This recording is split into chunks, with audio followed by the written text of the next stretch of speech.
Hello students, उम्मीद है आप सभी अच्छे होंगे।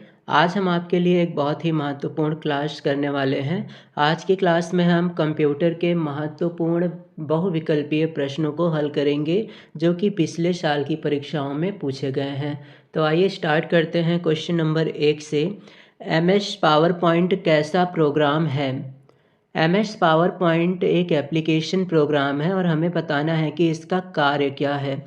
तो सही जवाब है MS पावर पॉइंट एक प्रेजेंटेशन संबंधी प्रोग्राम है जिसमें हम स्लाइड शो और प्रेजेंटेशंस आदि तैयार कर सकते हैं। तो सही जवाब है विकल्प अ, प्रेजेंटेशन।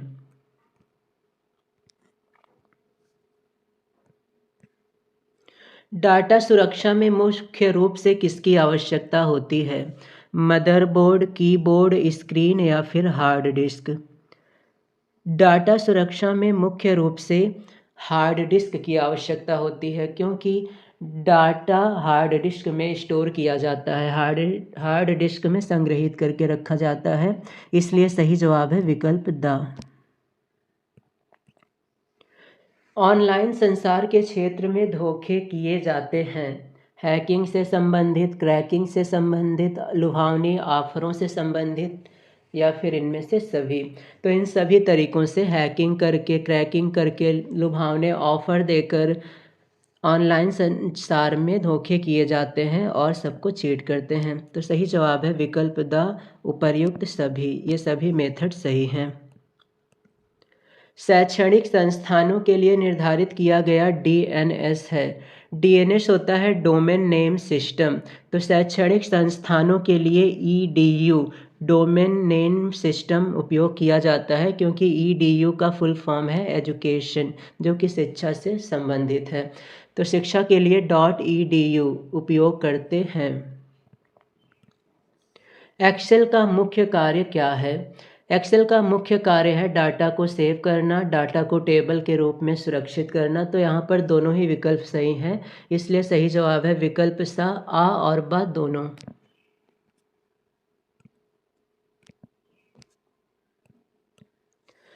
वर्कशीट के अंतर्गत सूचना किस रूप में पाई जाती है? वर्कशीट में हम सूचना को सीधी पंक्ति में, क्षैतिज पंक्ति में लिख सकते हैं, परंतु तिरछी पंक्ति के रूप में नहीं लिख सकते हैं। इसलिए सही जवाब है विकल्प आ और ब। तो सही जवाब है विकल्प द, आ और ब दोनों। सिस्टम पर एंटीवायरस अपडेट करने के लिए मुख्य आवश्यकता किसकी होती है? एंटीवायरस को अपडेट करने के लिए हमें इंटरनेट की आवश्यकता होती है। बिना नेट के हम एंटीवायरस को अपडेट नहीं कर सकते हैं। इसलिए सही जवाब है विकल्प अ।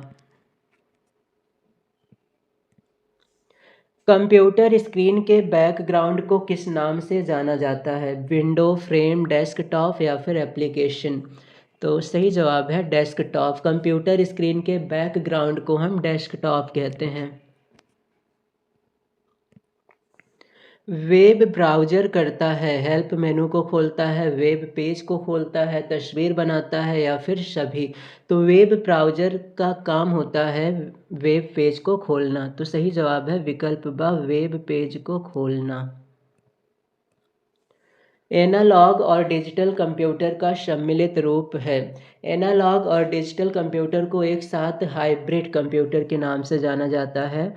तो एनालॉग और डिजिटल कंप्यूटर को हाइब्रिड कंप्यूटर कहेंगे। विकल्प सा सही है। पीसी का पूरा नाम क्या है? Paper code, personal computer, palm computer, उपर्युक्त सभी? पीसी का पूरा नाम है पर्सनल कंप्यूटर। विकल्प ब सही जवाब है।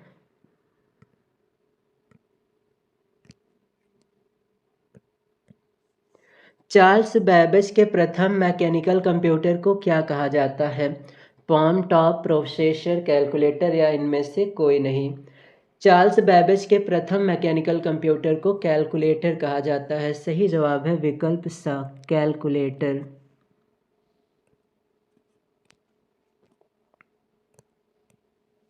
इंटरनेट में मुख्यतः किस सेवा का प्रचलन है? इंटरनेट में हम लोग मुख्यतः यूज करते हैं 3 लेटर www। www. तो इसे हम लोग कहते हैं वर्ल्ड वाइड वेब और इसी का मुख्यतः उपयोग किया जाता है।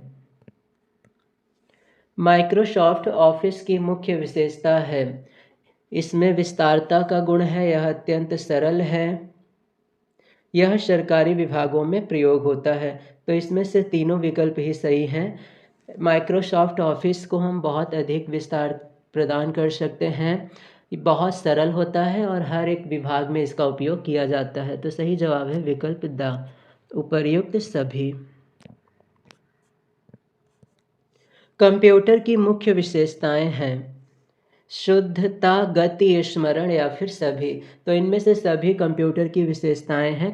कंप्यूटर की गणनाएं बहुत तेज होती हैं, उनमें शुद्धता होती है, स्मरण क्षमता बहुत अधिक होती है, इसलिए सही जवाब है विकल्प द, उपर्युक्त सभी।